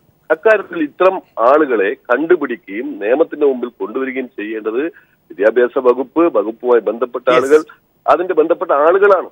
അതിന്റെ ഉത്തരവാദിത്വം ഒഴിഞ്ഞു മാറി ഈ കാര്യങ്ങളെല്ലാം ഇങ്ങനെ നടക്കുന്നു, ഇത് കഴിഞ്ഞ ഉടനെ തന്നെ ആളുകൾ മറന്നു പോകും എന്ന തരത്തിലേക്കല്ല നമ്മൾ ഇതിനെ ചിന്തിക്കേണ്ടത്. മറിച്ച് ഇതിന് കാര്യക്ഷമമായി എങ്ങനെ ഇടപെടാം, കഴിഞ്ഞ അനുഭവം നമ്മുടെ മുമ്പിലുണ്ട്. ആ ചോദ്യം തന്നെ കെ സി ഹരീഷ്ണൻ താങ്കളിലേക്ക് വരാം. ആ ചോദ്യം തന്നെയാണ് ഏറ്റവും ശക്തമായി വരിക. അങ്ങനെ വരുമ്പോൾ കൂട്ടായി ഈ സംവിധാനത്തെ പഴുതടയ്ക്കാൻ എന്തൊക്കെ കാര്യങ്ങളാണ് ഉണ്ടാകേണ്ടത്? അങ്ങനെ കാര്യങ്ങൾ ഉരുത്തിരിഞ്ഞു വന്നാൽ ആരാണ് ആർജവത്തോടെ അത് നടപ്പാക്കേണ്ടതും? സജിൻ ബാബു, കലാപരമായി ഇത്തരം കാര്യങ്ങളിൽ ഏതൊക്കെ ഘട്ടങ്ങളിൽ അവർക്ക് ഈ രംഗത്തുള്ളവർക്ക് ഇടപെടാൻ സാധിക്കും? ഓരോരുത്തരും ഈ പാനലിൽ പങ്കെടുക്കുന്നവർ പറയുന്നത് അപകടകരമായ ഒരു അവസ്ഥയിൽ കൂടി കാര്യങ്ങൾ പോകുന്നു. പക്ഷേ ആരാണ് പൂച്ചയ്ക്ക് മണി കെട്ടുക? സംവിധായകൻ സജിൻ ബാബു, ഒരു അപകടം എന്ന് എല്ലാവരും പറയുമ്പോൾ തന്നെ ഒരുപക്ഷെ താങ്കൾ സിനിമയിലടക്കം പ്രവർത്തിക്കുമ്പോൾ ഇത്തരം വേദികളിൽ നിന്ന് ഉണ്ടാകുന്ന ഒരു ആർജവം, പാർവതി നേരത്തെ ചൂണ്ടിക്കാണിച്ചതുപോലെ ഒരു സെൽഫ് കോൺഫിഡൻസ്, അതിൽ നിന്നാണ് ഈ മേഖലകളിലൊക്കെ തിരിച്ചു പോകുന്നത്. ഇതൊക്കെ ഒരു വലിയ ഉത്സവമായി നാം കൊണ്ടാടപ്പെടുമ്പോൾ ഈ പറയുന്ന ആരോപണങ്ങളൊക്കെ നിറം കെടുത്തുന്നതിനപ്പുറത്തേക്ക് പുതിയ കാലത്ത് ഈ ഒരു സൈക്കോളജിക്കൽ, അതാണ് അത് പാർവതി ചൂണ്ടിക്കാണിക്കുന്നതും, കോൺഫിഡൻസ് ലെവൽ അത് നശിപ്പിക്കുന്ന തരത്തിലേക്ക് കാര്യങ്ങൾ മാറുന്നുണ്ടോ കലാകാരൻ്റെ അവസ്ഥയിൽ നിന്ന്? തീർച്ചയായിട്ടും. കാര്യം ഇപ്പോൾ ഇവിടെ ഒരു ചലച്ചിത്രോത്സവം നടക്കുമ്പോഴാണ് ശരിക്കും ഇവിടുത്തെ മീഡിയയും മറ്റെല്ലാ ആൾക്കാരും കൂടെ ചേർന്നിട്ട് അതിനെക്കുറിച്ചുള്ള അഴിമതികളും അതിനെക്കുറിച്ചുള്ള മോശം കാര്യങ്ങളും ഒക്കെ പറയാൻ തുടങ്ങുന്നത്. ഒരു നാടകോത്സവം നടക്കുമ്പോൾ അതിനെക്കുറിച്ചുള്ള വാർത്തകൾ വരുന്നു, ഡിസ്കഷൻസ് വരുന്നു. അതേസമയം ഇപ്പോൾ ഇങ്ങനെ ഒരു കലോത്സവം നടക്കുമ്പോൾ ഇതിനെക്കുറിച്ചുള്ള ഇതിന് ശേഷം ഇതൊന്നും നടക്കുന്നില്ല സത്യത്തിൽ. അപ്പോൾ ഇത് അധ്യാപകരുടെ പ്രശ്നമാണോ, അല്ലെങ്കിൽ ഇത് ആര് പരിഹരിക്കും? ഇത് അധ്യാപകരാണോ പരിഹരിക്കേണ്ടത്, സംഘടനകളാണോ പരിഹരിക്കേണ്ടത്, ഗവൺമെൻറ് ആണോ പരിഹരിക്കേണ്ടത്, അതോ കോടതിയാണോ പരിഹരിക്കേണ്ടത്, അതോ മീഡിയയാണോ? ഇത് ആരാണ് ഇടപെടുന്നത് എന്നുള്ളൊരു ക്വസ്റ്റ്യൻ അതേ വെറുതെ നോക്കി നിൽക്കാൻ പറ്റുമോ? അല്ലെങ്കിൽ ഇപ്പം എനിക്കൊക്കെ തോന്നുന്നത് ഇപ്പം പല കാര്യത്തിൽ ഇങ്ങനെ ചർച്ച ഡിസ്കഷൻ നടക്കുന്നു. അപ്പോൾ ഇവരാരോപിക്കുന്നു, ഇതിൽ രാഷ്ട്രീയം പല നിറങ്ങൾ ഒക്കെ കൊണ്ടുവരുന്നുണ്ട്. പക്ഷേ ഒരു സാധാരണക്കാരൻ്റെ ഒരു വാർത്ത നമ്മുടെ ഈ ചർച്ചയെ കേൾക്കുമ്പോൾ ഒരു കലാകാരൻ എന്ന രീതിയിൽ പകച്ചു നിൽക്കേണ്ട ഒരു അവസ്ഥ അങ്ങനെ തോന്നുന്നുള്ളൂ. അതിനപ്പുറം ഇത് ആരാണ് പരിഹരിക്കേണ്ടത്? അതൊരു ക്വസ്റ്റ്യൻ മാർക്കായിട്ട് തന്നെ നിൽക്കുകയാണ്. ആ ക്വസ്റ്റ്യൻ മാർക്ക് അത് വളരെ പ്രസക്തമായ ഒരു കാര്യമാണ്. ഒരു കലാകാരൻ ഇത്തരം അവസ്ഥകളെ, അദ്ദേഹവും ആ വഴി പിന്തുടർന്ന് വന്ന ആളാണ്, ഈ അവസ്ഥകളെ ഇന്ന് നിന്ന് ചർച്ച ചെയ്യുമ്പോൾ പകച്ചു നിൽക്കുന്നു. കലാകാരന്മാർക്ക് വരെ അങ്ങനെ പകച്ചു നിൽക്കേണ്ട ഒരവസ്ഥയിൽ വരുമ്പോൾ മുഹമ്മദ് റാഫി ചൂണ്ടിക്കാണിക്കുന്നു ഇതൊക്കെ ഇങ്ങനെയേ പോകും. ഞാൻ താങ്കളെ വളരെ സ്നേഹത്തോടെ താങ്കളുടെ നിലപാടിനെ ബഹുമാനിച്ചുകൊണ്ട് തന്നെ ഒരു വിമർശനാത്മകമായ ഒരു മാധ്യമപ്രവർത്തകരുടെ രീതിയിൽ ഇടപെട്ടുകൊണ്ട് പറയുകയാണ്, ഇങ്ങനെയൊക്കെ പോകുന്നു എന്ന് പറയാൻ അധ്യാപക സംഘടനകൾക്ക് അതിൻ്റെ നേതൃത്വത്തിനടക്കം സാധിക്കുന്ന ഒരവസ്ഥ. അതിനപ്പുറത്തേക്കും കൃത്യമായ നിർദ്ദേശങ്ങളുമായി ആ നിർദ്ദേശങ്ങൾ മുന്നോട്ട് വെച്ച് ഇടപെടാനും ആ ഇടപെടലുകളെ യാഥാർത്ഥ്യമാക്കാനും കഴിയേണ്ട ചുമതല ഈ അധ്യാപക സംഘടനകൾക്കില്ലേ? അത് ഏതൊക്കെ തരത്തിലായിരിക്കും താങ്കളുടെ രീതിയിൽ സജഷൻസ് ആയിട്ട് ഒന്ന് വരുത്താൻ ചിന്തിച്ചിട്ടുള്ള ഒരു മേഖലകൾ? ഒന്നാമത്തെ കാര്യം എന്ന് പറഞ്ഞാൽ ഈ ജഡ്ജസിൻ്റെ ഈ സബ് ജില്ലാ തലത്തിൽ മുതലുള്ള ജഡ്ജസിൻ്റെ നിലവാരം കൂട്ടണം. ഒരു പ്രത്യേക സാർ അതിനോട് യോജിക്കുമെന്ന് വിചാരിക്കുന്നു. സബ് ജില്ലാ തലത്തിൽ ഒരു സെറ്റ് ആൾക്കാരെ വരുള്ളൂ. അവർക്ക് ഇത്രയും മെനക്കെടാനായിട്ടും അത്രയും ജഡ്ജസിന് വരാനായിട്ട് ആരെയും വിചാരിച്ചിട്ട് കാര്യമില്ല. ആൾക്കാർ സീനിയേഴ്സ് ഒന്നും സബ് ജില്ലാ തലത്തിൽ വരത്തില്ല, ജില്ലയ്ക്ക് വരത്തില്ല, റവന്യൂക്ക് വരത്തില്ല, ആരും വരത്തില്ല. പിന്നെ മോഹിനി അടുത്തിട്ട് ജഡ്ജ് ചെയ്യാൻ കുറച്ച് ആൾക്കാരേ ഉള്ളൂ. ഇങ്ങനെ ഒരുപാട് ലിമിറ്റേഷൻസ് ഉണ്ട്. ഇതിൻ്റെ പൈസ കൂട്ടണം എന്ന് മാത്രമല്ല, ഈ ജഡ്ജസിന് വേണ്ടി മാറ്റി വെച്ചിരിക്കുന്ന പൈസ മൊത്തത്തിൽ കൂട്ടണം എന്നാണ് ഞാൻ വിശ്വസിക്കുന്നത്. കാരണം ഒരു പാനൽ ഓഫ് ജഡ്ജസിനെ കൊണ്ടുവരണം ഓരോ ഐറ്റത്തിനും. അതിൽ ആരെയാണ് തീരുമാനിക്കുന്നത് എന്ന് അവർക്ക് ജഡ്ജ് ചെയ്താലും ജഡ്ജിലെയും ഒരേപോലെ ഒരു ഇത് കൊടുക്കുക എന്ന് മാത്രമല്ല, അതിൽ ആ ദിവസം ആ ചടങ്ങ് നടക്കാൻ പോകുന്നതിന് തൊട്ട് മുൻപ് മാത്രം ലോട്ടിട്ട് 3 പേരെ മെയിൻ ജഡ്ജസ് ആക്കുകയും മറ്റ് പാനൽ ഓഫ് ജഡ്ജസിനെ അവരെ ഇതിൻ്റെ ഒബ്സർവേഴ്സായി മാറ്റുകയും ചെയ്യണം. കാരണം ഈ 3 പേർക്ക് മാത്രം ഈ 100 എണ്ണോ 50 എണ്ണോ കണ്ടിട്ട് ഒരേപോലെ ജഡ്ജ് ചെയ്യാൻ ചിലപ്പോൾ പറ്റിയെന്ന് വരില്ല. നമുക്ക് ഈ തേർഡ് റെഫറി, നമ്മുടെ തേർഡ് അമ്പയർ എന്ന് പറയുന്നത് പോലെ ഈ ഒബ്സർവേഴ്സായിട്ട് ഇവരെ ഇരുത്തുക, അതിൽ 4 പേരെ. അപ്പോൾ ഇതിനകത്ത് ജഡ്ജ് ചെയ്ത് ടാലി ചെയ്ത് അവരുമായിട്ട് ഒത്തു നോക്കിയിട്ട് മാത്രം ഇതിൻ്റെ ജഡ്ജസ് എടുക്കുക. കാരണം അത്രയും ഗൗരവമായി ഇതൊരു മാമാങ്കമാണ്. അത്രയും ഗൗരവമായി കുട്ടികൾ പല പല പല ഘട്ടത്തിലൂടെ വരുന്നവരാണ്. അപ്പോൾ അവർക്ക് വേണ്ടി ആ ജഡ്ജസിനെ തീരുമാനിക്കുന്ന എന്തുകൊണ്ട് നമുക്ക് പണം കൂട്ടിക്കൂടെ? എന്തിനെല്ലാം നമ്മൾ പണം ചിലവാക്കുന്നു? കുഞ്ഞുങ്ങളുടെ കലയെ ഏറ്റവും ഇതാക്കാനായിട്ട് ഇപ്പോൾ അന്യ സംസ്ഥാനത്ത് യാതൊരു ബന്ധവും ഇല്ലാത്ത ഒരു പാനൽ ഓഫ് ഒബ്സർവേഴ്സിനെ, അതിനകത്ത് ക്രിട്ടിക്സ് ആവാം, ഡാൻസേഴ്സ് ഒന്നും വേണമെന്നില്ല, ക്രിട്ടിക്സിനെ കൊണ്ടുവന്ന് ഒരു അമ്പയർ പോലെ വെക്കുകയും ഇതിന് ഇവരുടെ ജഡ്ജ്മെൻറ്റ് കൃത്യമാണോ എന്നുള്ള ഒരു പാനലിനെ, അതും അപ്രതീക്ഷിതമായുള്ള ഒരു പാനലിനെ ഒബ്സർവേഴ്സായിട്ട് മീഡിയ അടക്കം ആര് വേണമെങ്കിലും ആകട്ടെ അതിനെ അവിടെ നിലനിർത്തുകയും ചെയ്യണം എന്നാണ് ഞാൻ വിശ്വസിക്കുന്നത്. എത്രയോ സീനിയേഴ്സ് ആയിട്ടുള്ളവരുണ്ട്, അവരെ കൊണ്ടുവന്നത് അത് നിർത്തുമ്പോൾ അതിനകത്ത് 100% പെട്ടെന്ന് ഒരു ട്രാൻസ്പെറൻസി വരികയും പെട്ടെന്ന് തന്നെ ഇതിനകത്ത് എന്തെങ്കിലും നമ്മൾ തെറ്റ് കാണിച്ചാൽ അവർ പിടിക്കുമല്ലോ എന്ന് ജഡ്ജസിന് തോന്നുകയും ചെയ്യും. അല്ല, ഈ പാനലിൽ നമ്മൾ പറയുമ്പോൾ ഇന്ന ആരാണ് എന്ന് പറയുന്നത്, അത് എന്തുകൊണ്ടാണ് ഇത് ചെയ്യാൻ കഴിയാത്തത്? ഒരുപാട് തരം സാമ്പത്തികമായ ഞെരുക്കം. ഇത്രയും പൈസയ്ക്ക് ഏതെങ്കിലും ഒരു ജഡ്ജിനെ എവിടെയെങ്കിലും കൊണ്ടിരുത്തണം. മറ്റത് വലിയ പൈസ കൊടുത്തു കഴിഞ്ഞാൽ അതിനുള്ള അലൊക്കേഷൻ കൂട്ടണം. കാരണം ജഡ്ജസ് അത്രയും ഇമ്പോർട്ടൻ്റ് ആണ്. അത് സബ് ജില്ലയിലും ജില്ലയിലും റവന്യൂവിലും കുട്ടികൾക്ക് മത്സരം നടത്താൻ നമ്മൾ വേദി കെട്ടുന്നതിലല്ല, ആ കുഞ്ഞിൻ്റെ പ്രതിഭയെ തിരിച്ചറിയാൻ കഴിയുന്ന, നമ്മുടെ നാട്ടിൽ ഇപ്പോൾ ഏറ്റവും മോശമായിട്ട് പഠിപ്പിക്കുന്നത് LP UP സ്കൂളിലും പ്രൈമറി സ്കൂളിലും അധ്യാപകർക്കും പൈസ കുറവാണെന്ന് പറയുന്നത് പോലെയാണ് ഇവിടെയും കൺസിഡർ ചെയ്യുന്നത്. എന്നാൽ അങ്ങനെയല്ല, ആ തലത്തിൽ തന്നെ ഒരു മിടുക്കിയെ കണ്ടെത്തണം. അങ്ങനെയാണ് അതിനെ സ്ക്രീൻ ചെയ്ത് എന്തിനാ കണ്ടെത്തുന്നത്? അവിടെയാണ് ഈ വിദ്യാർത്ഥികൾക്ക് ഒരു സർക്കാരോ അല്ലെങ്കിൽ സംവിധാനങ്ങളോ കൊടുക്കുന്ന ഏറ്റവും വലിയ പാരിതോഷികം. 100%. കാരണം നമ്മുടെ കുഞ്ഞുങ്ങള് അവർ നമ്മുടെ സ്വത്തായി മാറേണ്ടവരാണ്. അതിൽ ആ സ്ഥലത്ത് വെച്ച് ചവിട്ടിയാൽ അവന് ഒരിക്കലും അവിടെ എഴുന്നേറ്റെന്ന് വരില്ല. ചിലപ്പോൾ എന്ന് വെച്ചാൽ ഈ സ്കൂൾ യുവജനോത്സവത്തിന് ഏറ്റവും വലിയ ഗുണമെന്ന് പറഞ്ഞാൽ പണമില്ലാത്തവനും അന്ന് ശോഭിക്കാൻ പറ്റുന്ന ഒരു ഏരിയ. മറ്റേ നമുക്ക് റിയാലിറ്റി ഷോ കൊള്ളാം, ചാനൽ നടത്തുന്ന റിയാലിറ്റി ഷോയിൽ ടാലൻറ്റുകൾ വന്നിട്ടുണ്ട്. പക്ഷേ പണമില്ലാത്തവരുടെ ഗതികേട് നമ്മൾ പലപ്പോഴും കാണുന്നുണ്ട്. ഏറ്റവും നല്ല വേഷം വേണം, വസ്ത്രം വേണം, അവർക്ക് സ്പോൺസേഴ്സിനെ വേണം. വേഷമില്ലാത്തതിൻ്റെ പേരിൽ, അത് ഉണ്ടാക്കാൻ പറ്റാത്തതിൻ്റെ പേരിൽ പിന്നാക്കം പോകുന്നവരൊക്കെ നമ്മൾ കണ്ടിട്ടുണ്ട്. ഇതങ്ങനെയല്ല. പാവപ്പെട്ടവർക്ക് മുന്നോട്ട് വരാൻ പറ്റുന്ന ഒരു ഏരിയയാണ്. ഇവിടെ നമ്മുടെ സപ്പോർട്ട് സ്പോൺസേഴ്സിനെ കൊടുക്കുക. എന്തുകൊണ്ടില്ല? എത്രയോ CSR ചെയ്യുന്ന കമ്പനീസ് ഉണ്ട്, അല്ലെങ്കിൽ ചാനൽസ് ഉണ്ട്. 10 ചാനൽസിന് 10 പിള്ളേരെ സ്പോൺസർ ചെയ്യാം, 10 ജഡ്ജസിനെ സ്പോൺസർ ചെയ്യാമല്ലോ. കാരണം ഒരു സ്പോൺസേഴ്സിനെ കണ്ടെത്തിയിട്ടെങ്കിലും ജഡ്ജസിൻ്റെ പാനൽ ഏറ്റവും പെർഫെക്റ്റ് ആയിട്ടുള്ള പാനലുകൾ വയ്ക്കുക. അതിനെ അത് വളരെയധികം കോർപ്പറേറ്റ് ആയിട്ട് ചെയ്യേണ്ട ഒരു കാര്യമാണ്. അത് ഒരുപക്ഷെ എനിക്ക് തോന്നുന്നു വിദ്യാഭ്യാസ വകുപ്പിൽ നിന്ന് തന്നെ മാറ്റി അത് വേറൊരു ഒരു ഡിപ്പാർട്ട്മെൻറ്റ് തന്നെ അതിനുണ്ടാവുകയും അവരെ അത് ഏറ്റവും റിട്ടേൺ ടെസ്റ്റിലൂടെയും ഒക്കെ ജഡ്ജസിനെ തീരുമാനിച്ച് അവിടെ ഒരു പാനൽ ഉണ്ടാക്കി അവരെ 3 പേരെ അന്ന് ലോട്ടറി എടുക്കുക, ബാക്കിയുള്ളവർ ഒബ്സർവേഴ്സ് എന്ന് പറയുന്ന തരത്തിൽ റോൾ ചെയ്ത് ഇത് ചെയ്തു കഴിഞ്ഞാൽ കുറേയൊക്കെ മാറ്റം വരും എന്നാണ് എൻ്റെ ഒരു വിശ്വാസം. ഇത്തരത്തിൽ നിർദ്ദേശങ്ങൾ മുന്നോട്ട് വരുമ്പോൾ ഏതൊരു ചർച്ചയും സജീവമാക്കുക ഈ നിർദ്ദേശങ്ങൾ തന്നെയാണ്. ആ നിർദ്ദേശങ്ങൾ അതിൻ്റെ സുതാര്യത മുഹമ്മദ് റാഫിയിലേക്കും KC ഹരികൃഷ്ണനിലേക്കും സൗമ്യയിലേക്കും അവരുടെ അഭിപ്രായങ്ങൾ, സൗമ്യയാണ് ഒരുപക്ഷെ ഇതിന്റെ ശബ്ദരേഖ അടക്കമുള്ള കാര്യങ്ങൾ ഒരു ഇൻവെസ്റ്റിഗേറ്റീവ് മൈൻഡോടുകൂടി മുന്നോട്ട് വന്നിട്ടുള്ളത്. സൗമ്യ, താങ്കൾ ഒരു അന്വേഷണപരമായ നിലപാടുകൂടി മുന്നോട്ട് പോകുന്നു. താങ്കൾ അടക്കം സൂചിപ്പിക്കുന്നത് ജഡ്ജിമാരുടെ നിലപാടാണ്. അത് പാർവതി കുറച്ച് സജഷൻസ് മുന്നോട്ട് വയ്ക്കുകയുണ്ടായി. ആ സജഷൻസിൽ താങ്കളുടെ അഭിപ്രായത്തിലേക്ക് വരുന്നതിന് മുമ്പ് ഇപ്പോൾ താങ്കൾ എടുത്തിട്ടുള്ള നിലപാട്, അത് കോടതി അടക്കം അന്വേഷണം ആ ഒരു ഘട്ടത്തിലേക്കാണ് താങ്കൾ നേരത്തെ സൂചിപ്പിച്ചത്. ആ നടപടികളുമായി മുന്നോട്ട് പോകാൻ ആഗ്രഹിക്കുന്നുണ്ടോ സൗമ്യ? അതെ, ഞാൻ ഇപ്പം നാളെ പൊതു താല്പര്യ ഹർജി കോടതി ഹിയറിംഗിന് എടുക്കുകയാണ്. സംസ്ഥാന കലോത്സവത്തിലെ നൃത്ത ഇനങ്ങളിൽ, പ്രത്യേകിച്ച് നൃത്ത ഇനങ്ങളിൽ, ഒരു 8-10 നൃത്ത ഇനങ്ങളിൽ ഇപ്പോൾ വന്നിരിക്കുന്ന ആരോപണങ്ങളെക്കുറിച്ച് ജില്ലാതലങ്ങളിലും സബ് ജില്ലാ തലങ്ങളിലും വന്നിട്ടുള്ള ആരോപണങ്ങളുടെ തെളിവുകൾ കോടതിയിൽ സമർപ്പിക്കുന്നുണ്ട് നാളെ.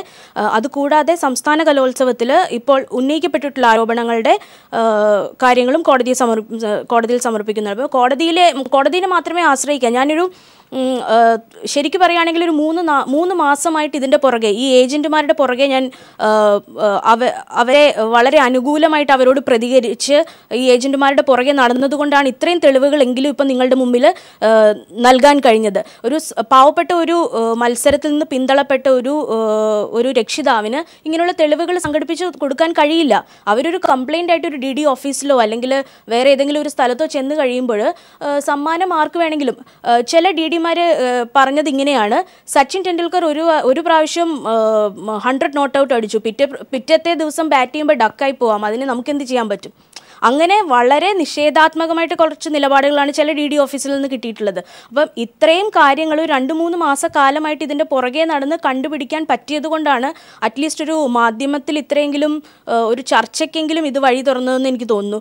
ഇതുമായിട്ട് ഇതിൻ്റെ തെളിവുകളായിട്ട് പോകാത്ത എല്ലാ രാഷ്ട്രീയ പാർട്ടികളുടെ അടുത്തും പോയിട്ടുണ്ട്, പല നേതാക്കന്മാരെയും കണ്ടിട്ടുണ്ട്. പക്ഷെ എല്ലാവരുടെയും ആറ്റിറ്റ്യൂഡ് ഞാൻ നേരത്തെ പറഞ്ഞ പോലെ ഇത്രയും തുകയൊക്കെ ഇതിലുണ്ടോ, അല്ലെങ്കിൽ ഇത് കുറേ രക്ഷിതാക്കൾ ഇങ്ങനെ കലോത്സവം സംശയത്തിന് നില്ലാതെ രാഷ്ട്രീയക്കാർ എപ്പോഴും അത്തരം സംശയങ്ങളിലാണ് സൗമ്യ. നേരത്തെ പാർവതി ചൂണ്ടിക്കാണിച്ചതുപോലെ താങ്കൾ 3 മാസമായി കണ്ടുപിടിച്ചിട്ടുള്ള കാര്യങ്ങൾ, അതിന്റെ തെളിവുകൾ അടക്കം കോടതിയുടെ മുന്നിലേക്ക് താങ്കൾ എത്തിക്കുകയാണ്. ആ ആർജവത്തെ അഭിനന്ദിച്ചുകൊണ്ട് തന്നെ പാർവതി നേരത്തെ ചില സജഷൻസ് മുന്നോട്ട് വയ്ക്കുകയുണ്ടായി. അത് താങ്കൾ തന്നെ കണ്ടെത്തുന്ന ചില നിരീക്ഷണങ്ങൾക്ക് ആ സജഷൻസുമായിട്ട് അടിസ്ഥാനമുണ്ടോ? അങ്ങനെയാണെങ്കിൽ ആ സജഷൻസ് വളരെ ക്രിയേറ്റീവ് ആണ് എന്ന് സൗമ്യയ്ക്കും അഭിപ്രായപ്പെടാൻ സാധിക്കും. തീർച്ചയായിട്ടും പാർവതി മാം ഇപ്പോൾ പറഞ്ഞ ഒരു കാര്യത്തോട് ഞാൻ പൂർണ്ണമായിട്ട് യോജിക്കുന്നു. അതായത് ജഡ്ജസ് 3 പേരുണ്ടെങ്കിൽ അവർക്ക് നിരീക്ഷകരായിട്ട് 1-2 വളരെ ടാലൻറ്റഡ് ആയിട്ടുള്ള, അതായത് ഈ കോഴപ്പണത്തിനൊന്നും സ്വാധീനിക്കാൻ കഴിയാത്ത വളരെ പേരുകേട്ട വളരെ ടാലൻറ്റഡ് ആയിട്ടുള്ള ആളുകളുടെ മേൽനോട്ടത്തിലാണ്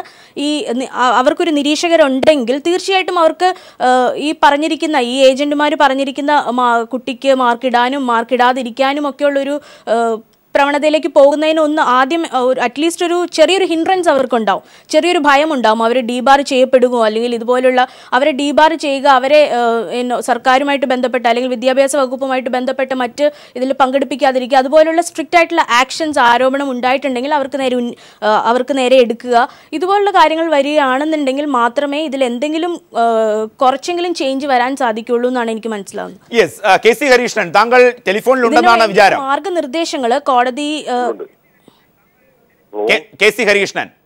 ഉണ്ട്. യെസ്, ഇപ്പോൾ സൗമ്യ ചൂണ്ടിക്കാണിച്ചത് അവർ നാളെ കോടതിയിൽ തെളിവുകളുമായി പോവുകയാണ്. അതോടൊപ്പം തന്നെ ടി പാർവതി മുന്നോട്ട് വെച്ചിട്ടുള്ള ചില നിർദ്ദേശങ്ങൾ, ഇതടക്കം ഏത് സർക്കാർ സംവിധാനത്തിലും ക്രിയാത്മകമായി പ്രതികരിക്കുകയാണെങ്കിൽ, അത് നടപ്പാക്കുകയാണെങ്കിൽ ഈ പരാതികളൊക്കെ അവസാനിപ്പിക്കാൻ സാധിക്കും എന്ന പൂർണ്ണ വിശ്വാസം അവർ പുലർത്തുകയാണ്. അത് അടിസ്ഥാനപ്പെടുത്തുമ്പോൾ ഏതു തരത്തിലാണ് അധ്യാപക സംഘടനകൾ മുന്നോട്ട് വരേണ്ടതും പ്രവർത്തിക്കേണ്ടതും? പാർവതി മേഡം പറഞ്ഞ ഒരു കാര്യത്തിനെ കുറിച്ച് എനിക്ക് പറയാനുള്ളത്, ഈ മേളകളെല്ലാം സർക്കാർ ആ രീതിയിൽ കാണുന്നില്ല എന്നൊരു വിഷയമുണ്ട്. എന്ന് പറഞ്ഞാൽ ഇപ്പൊ സബ് ജില്ലാ തലം തൊട്ട് ജില്ലാതല സംസ്ഥാന തലം വരെയുള്ള മേളകൾക്ക് സർക്കാർ ഫണ്ട് ഒരു ചില്ലി കാശ് പോലും കൊടുക്കുന്നില്ല എന്നുള്ള യാഥാർത്ഥ്യം ഇതിന് പാനൽ പങ്കെടുക്കുന്നവർ മനസ്സിലാക്കണം. ഇതെല്ലാം കുട്ടികളിൽ നിന്നാണ് കാശ് പിരിക്കുന്നത്. കുട്ടികളിൽ നിന്ന് കാശ് പിരിച്ച് കാര്യങ്ങളെല്ലാം ഇതുപോലെ നിർവഹിക്കുകയാണ്. ഗവൺമെന്റ് ഈ കാര്യത്തിൽ, ഈ സർക്കാർ ഈ കാര്യത്തിൽ എടുക്കുന്ന അലംഭാവം എന്നുള്ളത് വളരെ വ്യക്തമാണ്. സബ് ജില്ലാ തലത്തിലെ നടത്തിപ്പ് പൂർണ്ണമായി എയ്യോയുടെ കീഴിലാണ്. അദ്ദേഹം കുട്ടികളും സമ്പാദിക്കുന്നത്. അതായത് സമയപരിമിതി വരുന്നുണ്ട്. അതായത് കൂടുതൽ ഫണ്ട്, പാർവതി അടക്കം പറയുന്നുള്ളത് ആ മേഖലകളിലേക്ക് ഫണ്ട് സ്വരൂപിക്കാൻ സർക്കാരിന് സാധിക്കണം. മറ്റൊന്ന്, ഇപ്പൊ ഈ പാനൽ പറഞ്ഞല്ലോ, ശരിയായ രീതിയിൽ സംസ്ഥാന അടിസ്ഥാനത്തിൽ പാനൽ തയ്യാറാക്കണമെന്ന് നേരത്തെ തന്നെ നമ്മൾ സൂചിപ്പിക്കപ്പെട്ടിട്ടുണ്ട്. യെസ്, അത് കൃത്യമായി നടപ്പാക്കുകയും വേണം. ശ്രീ കെ സി ഹരീഷ്ണൻ, സമയപരിമിതി, എനിക്ക് ചർച്ച അവസാനിപ്പിക്കേണ്ടതുണ്ട്, അതുകൊണ്ടാണ് ഇടപെടുന്നത്. മുഹമ്മദ് റാഫി, പാർവതിയും അതോടൊപ്പം സൗമ്യയും കെ സി ഹരീഷ്ണൻ അടക്കം ഈ വിഷയങ്ങൾ എല്ലാവർക്കും അറിയാം. ഇപ്പോൾ പീപ്പിൾ ടി വി ഈ ശബ്ദരേഖ പുറത്തുവിടുന്നു. വളരെ ക്രിയാത്മകമായി ഈ ചർച്ചയുടെ അവസാന ഘട്ടത്തിലെത്തുമ്പോൾ മുന്നോട്ട് വയ്ക്കുന്ന നിർദ്ദേശങ്ങൾ അത് അപ്പടി പകർത്തുകയാണെങ്കിൽ ഇത്തരം കാര്യങ്ങളൊക്കെ ഒരു പരിധിവരെ അവസാനിക്കും. തീർച്ചയായിട്ടും. പക്ഷേ ഈ അങ്ങനെ അവസാനിക്കും. തീർച്ചയായും എനിക്ക് ആ ചർച്ച വൈൻഡപ്പ് ചെയ്യുമ്പോൾ എനിക്ക് ആ മറുപടിയാണ് താങ്കളെ പോലെയുള്ള ഒരു നേതാവിൽ നിന്ന്, ഒരു അധ്യാപക നേതാവിൽ നിന്ന് എനിക്ക് ലഭിക്കേണ്ടത്. തീർച്ചയായും അങ്ങനെയാണെങ്കിൽ ഈ സർക്കാരുകൾ അല്ലെങ്കിൽ വരുന്ന സർക്കാരുകൾ ഈ നിർദ്ദേശങ്ങളെ കൃത്യമായി ഈ പാർവതി അടക്കമുള്ളവരെ ചേർത്തുകൊണ്ട്, അതിന്റെ മറ്റൊരു വെർഷനാണ് പാർവതി പറഞ്ഞതും, മറ്റൊരു സമിതി, ആ സമിതിയുടെ നിരീക്ഷണം അടക്കമുള്ള കാര്യങ്ങളിൽ ഈ സംവിധാനം നാം മുന്നോട്ട് കൊണ്ടുപോകേണ്ടതുമുണ്ട്. തീർച്ചയായിട്ടും ആ അഭിപ്രായമാണ് താങ്കൾ നേരത്തെ സൂചിപ്പിച്ചത്. 100%. കാരണം ഇന്നിപ്പോ ടെലിവിഷന്റെ കാലമാണ്, ഇതെല്ലാം ലൈവായിട്ട് മറ്റൊരു കണ്ടുപിടിക്കുകയാണ്. പാനൽ ഓഫ്, നമുക്ക് കലാകാരന്മാരുടെ കുറവൊന്നുമില്ല. സീനിയേഴ്സ് ആയിട്ടുള്ള ആൾക്കാരെ ഇത് കാണാനും ഇതിനെ ഗൗരവമായി, എന്ന് വെച്ചാൽ ഒരു ഇഷ്യൂ വരുന്ന സമയത്ത് അപ്പീലിന് കോടതിക്ക് പോയി പിന്നീട് തീരുമാനിക്കാനല്ലാതെ ഒരു പാനൽ അത് നിരീക്ഷിക്കാനുണ്ടെങ്കിൽ അതിനൊരു നമുക്കൊരു ഇത് കിട്ടും. അത്തരം വിഷയം തന്നെ ആകട്ടെ. 56ാമത് സ്കൂൾ യുവജനോത്സവം നാളെ ആരംഭിക്കാനിരിക്കെ പീപ്പിൾ ടിവിയുടെ ഈ ചർച്ചയിൽ ഉരുത്തിരിയുന്നത്, ഭാവിയിലെങ്കിലും ഇത്തരം ചർച്ചകൾ ഒഴിവാക്കാൻ ഈ നിർദ്ദേശങ്ങൾ സർക്കാർ നടപ്പാക്കട്ടെ എന്ന് ആഗ്രഹിക്കാം. പങ്കെടുത്തവർക്ക് നന്ദി.